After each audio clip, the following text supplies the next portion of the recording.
Well, hello everyone, and welcome to ScrivTalk. I'm Leanna George, co-owner and marketing director here at Scrivenings Press, and I'm so glad you joined us today for another wonderful author chat. On this channel, ScrivTalk, we love bringing you behind-the-scenes conversations with our talented authors, digging into their stories, their inspiration, and their journeys as writers. And I'm especially excited today to be talking with debut author Casey Cline. Her first novel, The Wayfaring Widow, releases September 30th, so just a few days, and launches the Bird's Eye View series. In this beautifully written historical romance, readers will be taken across on a journey in 1850s America alongside heroine Victoria Clarke, her friend Isabella Bird, and the unexpectedly complicated Harrison Wright. Of course, he is. With themes of healing, courage, and discovering true love, Casey's story will sweep readers back in time while also touching their hearts in the present. So, wonderful story, and welcome, Kaylee, to Script Talk. I mean, Casey. Why is it Kaylee? It's okay. I've My been daughter. called worse. No, my daughter's name is Kaylee, so I don't even know Okay. why I said that, but I That's okay. yeah. Yeah. As long anything than Cassie. So yes. Well, thank you. No, I'm pleased to be here. It's hard to still feel like I'm a real author. It's still kind of in that dream stage. So Yeah, and it will be for a few more weeks, and then when it's yeah. all done and over, and you can like breathe a sigh of relief, and then you're like, oh wait, I got that second book I still got to get done. We So have another get one. done. Yes. So yeah, so I hear you, but it's an exciting time. I love debut novelists because I remember that feeling. I remember that call. I remember signing that Mhm. contract. I remember seeing that, holding that actual book in my hands. It's just nothing compares. I mean, Yes, yeah, for sure. having babies and getting married are great. Come on. Yes, but book babies. Those babies are Yeah. a whole different kind of love. So anyway. Yeah. Well, I'm just so excited you're here. Since it is your debut novel, tell us a little bit about your journey towards becoming a writer. Okay, yes. So, let's say it's probably been a decade in the process. Just the idea has been with me. Huh? Because that's probably when I first heard about Isabella Bird, who is a real life English woman who went out and visited all these wonderful places pretty much on her own in a time when women really didn't do that. Yeah. And I was just fascinated. I love strong women in history, and so I was just fascinated to learn about her story. And I was like, you know what? I want to write a book with her in it. But life got in the way. I worked full time. I had two young kids. I just kept pushing it back. And then about 3 years ago, I just got the strongest urge, like, you need to start on this. And I was like, okay, well, I'm going to need some help. Yeah. Um, and I didn't really know what I was doing, but I took some online courses about like character arcs and plot and structure and grammar and writing romance and did that for several months. And then I outlined the novel. I started with the characters, what sort of flaws are they overcoming? What are their struggles? And then, did like a scene outline.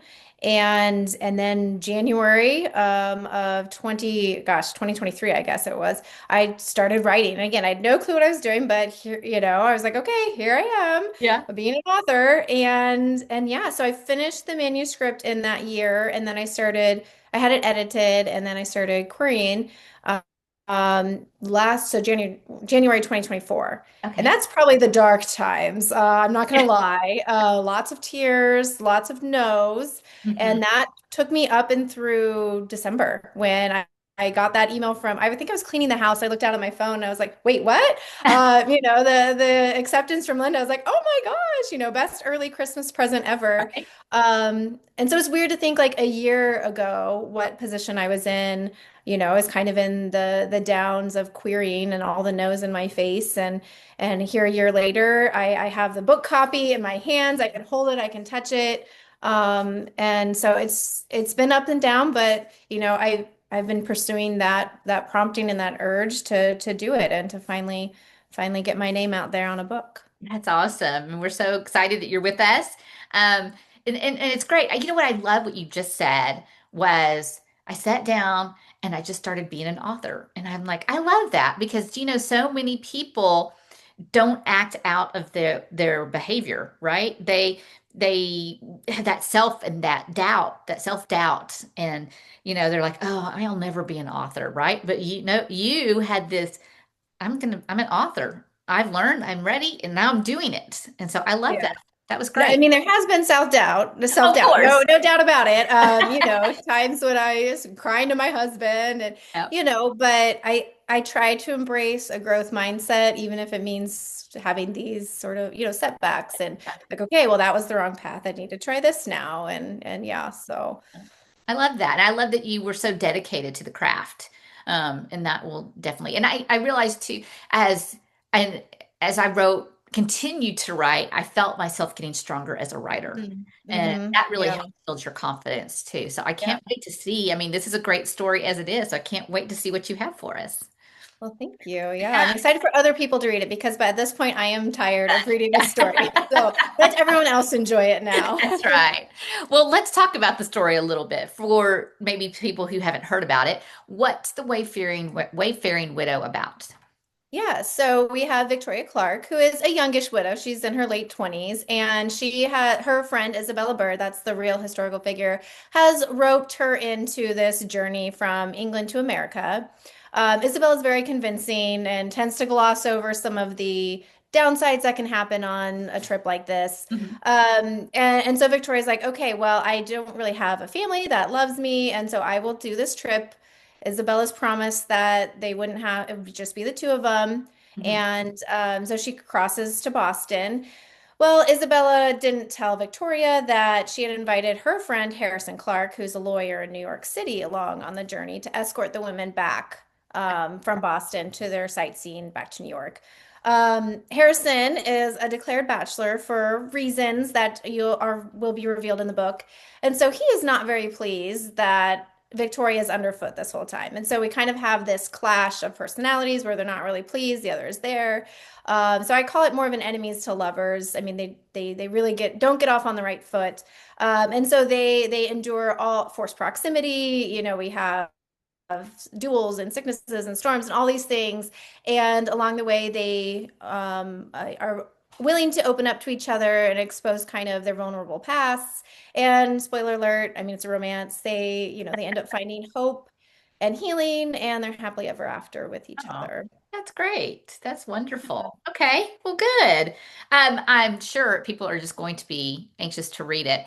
Tell me a little bit more about Victoria. Like you said, she's a very strong heroine, but she has both visible and invisible scars. So, Mhm. what about her inspired you to tell her story? Yeah, and so, obviously lacks self-worth based on how she's been treated in the past. And so I love the way that she comes, out of her shell of self-protectiveness Mm. and learns to be her true self, walk around with her scars unveiled, so to speak. And it just proves her resilience. And I admire that so much in her, how resilient she is. And she has her own, like she can hold her own in a conversation. She has a little sharp wit and that sort of thing, which comes out in the book. And so I just love that part of her that she's resilient and she's not, eventually she learns to be able to be herself and find those who love her for who she is. Okay. So now, they say write what you know, and that usually a little bit of our own selves come out in our characters. Would you say that you're a little bit like Victoria? I'm shy. I mean, I don't have the trauma. I haven't experienced that what she has Yes. experienced personally, but I am a little more shy and reserved. And I can be a little quirky. So, being my true self, it takes me a little while to open up to people. And I do have a sharp wit. I sometimes have to watch that. My Yeah. tongue will get me into trouble. But yes, so there are parts of me and her. I'm more like the heroine in the second book, which we can Okay. get to later. But yes. Yeah. Okay, cool. All right. Well, let's talk about this declared bachelor, Harrison. Okay. He has his own wounded past. So, how did you go about creating the dynamic between these two characters? Yeah, so as I mentioned, I start with the characters because that's really the core of the story. And so, with Victoria lacking self-worth, the initial comments Harrison makes towards her attack that very core insecurity of hers. Mhm. And then with him, obviously, he's sworn off women for good reasons. And so having this other woman on the trip the whole time is just, attacks his, vulnerable part.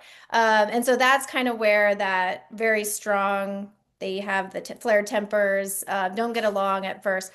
My cat is in the background just running around. And Okay. so that's kind of where that initial dynamic, but that kind of then turns into the strong connection and love as they open up to each other. Okay. All right. Wonderful. Well, we all love that enemies to lovers trope.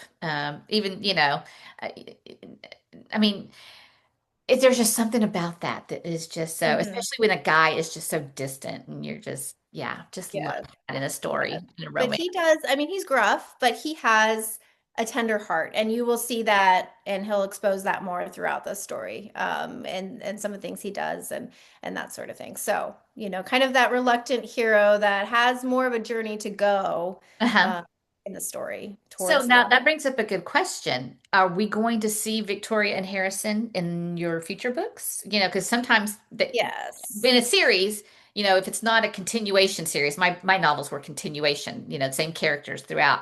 Um, are they going to pop up? Are they going to play a central role in the next book? So they do pop up. They aren't central, but they will come back. So this is 1854 America with the Wayfaring Widow.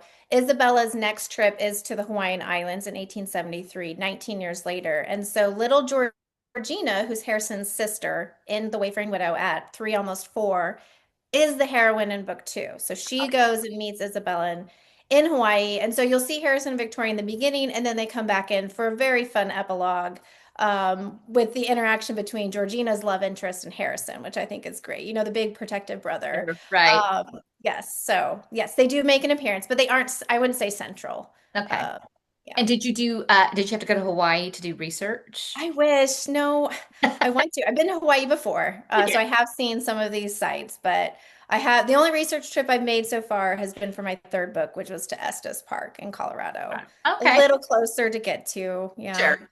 Yeah. Yeah. Okay. Cool. All right. Well, let's talk about Isabella Bird because she obviously plays a central role in all of these books in your series. So she's a real person, right? Okay. Yes, she was. Yes. And how did you bring her into the story while weaving in fiction? I mean, how did you balance that? Yeah, so I read I have a little picture of her. So this Oh, is yeah. Isabella Bird. So Oh, she's born in cool. 1831, and thankfully on all of her trips she wrote letters home to her younger sister Henrietta. And then she eventually published them into books. And so this is the first one, The English Woman in America. And so I've read this numerous times. I have it highlighted and marked. And this is my pretty copy. I have my Kindle version that is heavily marked.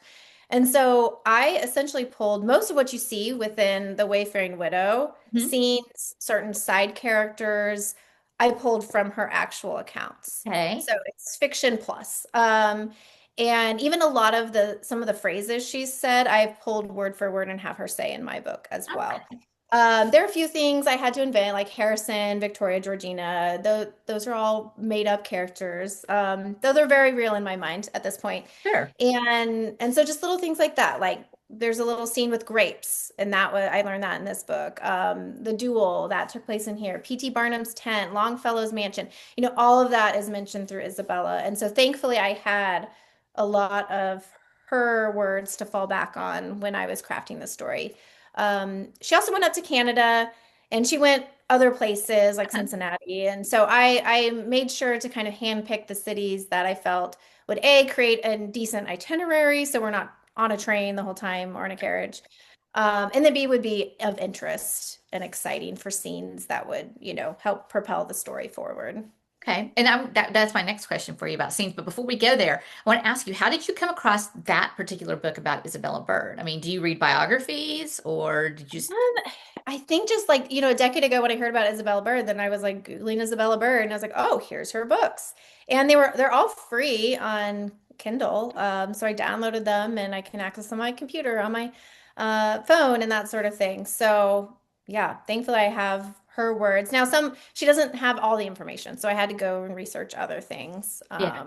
But yeah.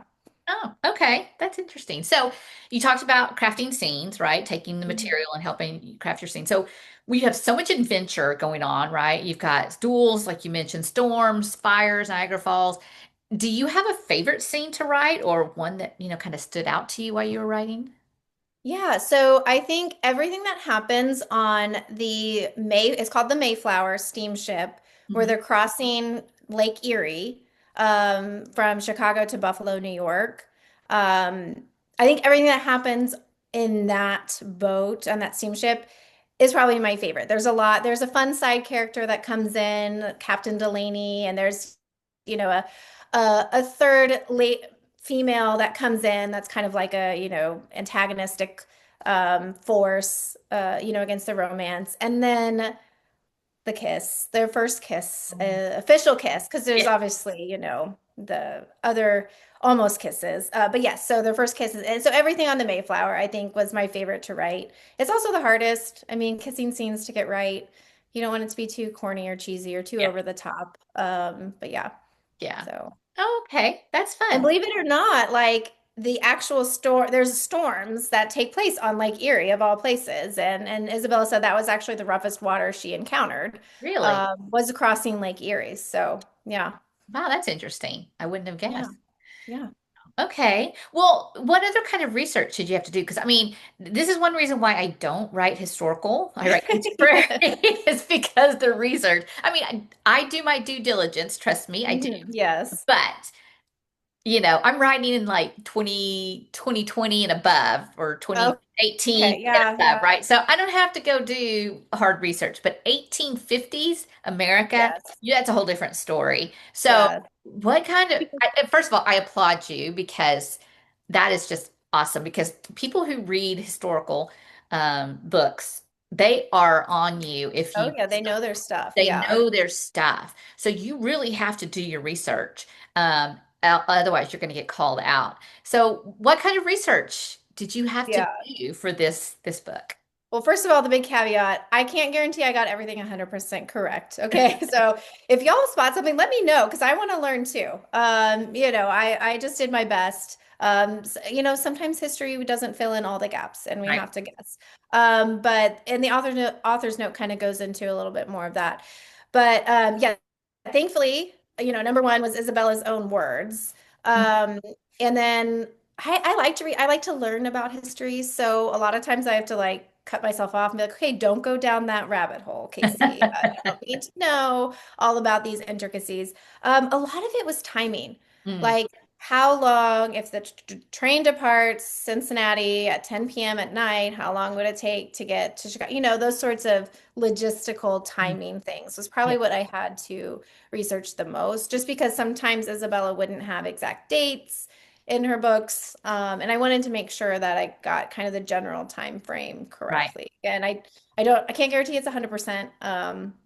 So yeah, and then a lot of things like food, clothing. I know her hat is not correct. She would be wearing a bonnet and the sleeves aren't, so I'm It's it's okay. clothing of the time. The other thing that I think the hardest thing about historical writing is anachronistic words. I Mm, just want to be able to use all the words I know and I can't. yes. So making sure and helping to spot those, like, okay, well, that wasn't said until 1879, so I can't use it in this book. So that's probably the hardest part Mm, of that, and a lot of research into phrases and terms and when I could use those and yeah. not. Yeah. I mean, I think that's yeah, absolutely true. I mean, there's just you have to give and take, right? And readers sometimes need to suspend belief a little bit because Mhm. there's just no way we're going to get it 100% right. Yeah. But we try, we do, we try our hardest. And so it hurts when they call us out in a review for, it was Yeah. that went by too fast or she made that decision too quickly. It's like, okay, first of all, I've only got like maybe 300 pages. I got to get this story going. So, you know, uh, Yeah. yeah, but yeah, you do have to try, you have to do your best to be realistic. And I love that you took the time to figure out how long it would take on a train in 1850 to get from Chicago to Boston. Um, Yeah. so that was great. Well, I applaud you because I know that that is a lot of hard work. So kudos to you on that. So I'm excited to hear though what is next because I know as soon as people read this book and they close the final chapter, they're going to go, okay, when they're going to look at their watch. When is the next one? Come on, Casey. Yes. Casey, when's And the I next hope they one? do. I hope they do. I hope Yeah. they want to read the next one. And the good news is I have the next one. And Ah, yay. It is written. I finished it last year, Okay. and it's just been sitting there, which is good. Yes. I've learned a lot. I feel like I learned the most through editing The Wayfaring Widow and working with my editor from Scrivenings. She was fabulous, amazing. So I felt like I learned the most in those few months. Hmm. And so I'm going to take what I learned. I'm going to go back to the second book is called An Island Intrigue because Hawaiian Islands. Yeah. So I'm going to edit that. It's due to you guys, I think mid-January. My goal is to have it to you sooner. Get it off my plate before the holidays, but we'll Yeah. see. Yeah. Um, and then that is, I think, scheduled for early September of 2026. So it should be in your hands a little earlier. And then book three, which is the younger sister of the hero in book two. Okay. She joins Isabella. Isabella traveled straight from the Hawaiian Islands to the Rocky Mountains in 1873. So also 1873 in book three. And so Joseph is the hero in book two. His sister Jessie travels with Isabella from Hawaii to the Rocky Mountains as a mail order bride. Yeah, Oh, or what she thinks is a mail order bride, okay. when in fact he was advertising for a ranch hand. So Oh, called the mail order muddle. And so, yes, you can see right away the conflict, obviously, with him expecting one thing and her showing up expecting another. And so I'm about halfway done with the very rough draft of that one. okay. But I have a year plus for Yeah, that. And then that is scheduled for September 2027, which I know will be here before we know it. it will be. Yeah. Yeah. I believe we're almost done with 2026. So I yeah, know, I know. Yes. So 2025. those are kind of the big horizons that I have for full-length novels. I hope to write a second novella in my little series on Colorado next year. We'll see if that's self-published, but we'll see if that happens. I don't know. It's Yeah. kind of depends, yeah. So, do you, I don't know about you, but like for most authors, when we're working on one book, we get 10 million ideas for other books. Not even in this series. Is Oh, that, I know, yes. yeah, you have more lined up? Oh, well, I have an idea that I just wrote down like the very first sentence in the book for maybe like a third, if I could make it a third novella, or I don't, Bird's Eye View right now, we're under contract for three, and I think right now that's what I'm committed to. We'll see how things go. If there, she has more trips. Isabella took more trips. She goes to Okay. Japan, she goes to Tibet, she goes to Morocco. Oh, wow. Those are very intimidating for me, so I'm gonna see how I feel those out. But I had an idea and I wrote it down so I wouldn't forget about it. But there's always ideas. It's just whether you can execute them or not. Yeah. Yeah. Okay, well, we're excited for you. We can't wait to see what else you've got out there. But I know that as a Christian author, that you're not writing just to entertain. You're writing because you feel like there's a message that God has Mm. put upon your heart to share. What do you hope readers will take away from Victoria and Harrison's story? Yeah, and essentially all the books in the Bird's Eye View series is everyone is deserving of true love. Mm, And so that's kind of my overarching theme. Victoria has scars, emotional, physical, from her past. Harrison is overcoming his own battles, and then Georgina has her own things to deal with in her story, as does her hero, and same with the book three characters. So just having them realize that they are deserving of true love and finding that true love in each other. mm. And sometimes, bottom line, the one that we need to love the most unconditionally is ourselves. Yeah. And so to recognize that as well. And that's so important. I mean, I think it's such an important message because people are like, oh, if you have too much self-love, then you're conceited and you're only thinking of yourself. But it's so, especially in our day and time now, it's so important that we do take time for self-care and self-love because if we don't, who will, right? And Yeah. so that's great. I love that. So, okay, well, as we wrap up, where can readers connect with you online and learn more about your writing? Yeah, so I have a website. It's caseycline.com. And there it has like my link to Facebook, Instagram, Pinterest. I'm new to Pinterest, so I'm trying that. I haven't branched into TikTok yet. I don't know. I'm in my 40s. We'll see how that goes. No promises there. I'm an Amazon author, BookBub, Goodreads. Those are all those links are on my website, which would probably be the best hub to connect with me on. Okay, Great, great. All right. Well, one last thing. We have to do a lightning round. This is just Okay. This on is where I'm most nervous. this is just on your feet thinking. Okay. Just a few questions. All right. The first one, plotter or pantser? Well, I'm a plotter, hardcore. Yeah. Okay. I'm All right. organized. Yeah. Yeah. Uh-huh. Vanilla or chocolate? Uh, Everything chocolate but ice cream. You Yes. know, that is so funny. I am the exact same way. People Yes. I find don't that like so chocolate weird. ice cream, I don't like chocolate ice cream, but I but love give chocolate. me a chocolate cake, give me a chocolate Mhm. candy bar, anything chocolate besides ice cream. So, hey, Yep. Yep. kindred spirit, love that. All right. So are you an early riser or a late night owl? I'm probably neither. I'm like a 9 a.m. to 2 p.m. person. Right. So, you know, but I would say if I had to choose, I would choose to wake up earlier than stay up late. Yeah. Yeah. Yeah. My husband always told me, because mine is like 10 to 4. Those are my best Okay. Yeah. times. And my husband's like, it's so convenient that your best times are right after the family leaves and right before the family gets home. Like, I think it speaks for itself. Yeah. yeah, exactly. All right. Okay, so since your books have different locations, um, mountains or beaches? Probably mountains. I'm not a water person. Um, Water kind of, I love the ambiance of a beach, but I do not really get in the water if I can help okay. it. All right. Yeah. And so let me ask final question. And your answer may make some people cringe, depending on what you say. Oh boy. Boy, bookmarker or dog ear?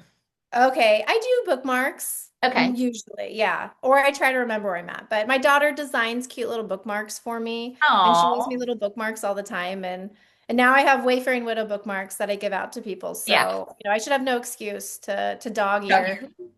a page, yeah. Yeah. Especially in something like it's so So pretty. pretty. I know. Uh, So pretty. Why would you want to do but that? dog ear, you can read my book too, dog ears. It's fine. I Yeah, won't, no we judgment. won't. And we'll be, Yeah. we're just happy that you read it. Yeah. Exactly. Well, thank you, Casey, for coming Oh, on. It's been so much yes. fun visiting with you.